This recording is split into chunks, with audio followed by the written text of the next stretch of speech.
कल्पना करा, तुम्ही एका 500 वर्षे जुन्या मंदिरात जाता आणि तिथे तुम्हाला असा खांब दिसतो जो जमिनीला स्पर्शच करत नाही. होय, हा खांब हवेत तरंगत असल्यासारखा दिसतो.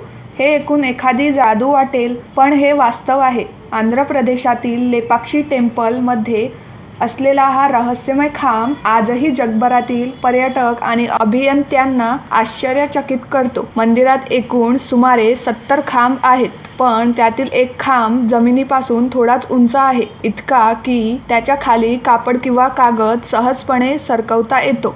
स्थानिक लोक मानतात की या खांबाखालून कापड काढल्यास सौभाग्य लाभते. पण खरा प्रश्न आहे, हा खांब पडत का नाही? 500 वर्षांपासून तो तसाच उभा कसा आहे? ब्रिटिश काळात एका अभियंत्याने हे रहस्य उलगडण्याचा प्रयत्न केला होता. त्याने खांब हलवण्याचा प्रयत्न केला, पण त्यानंतर मंदिराच्या काही भागात तडे गेल्याचे सांगितले जाते आणि प्रयोग तिथेच थांबवण्यात आला.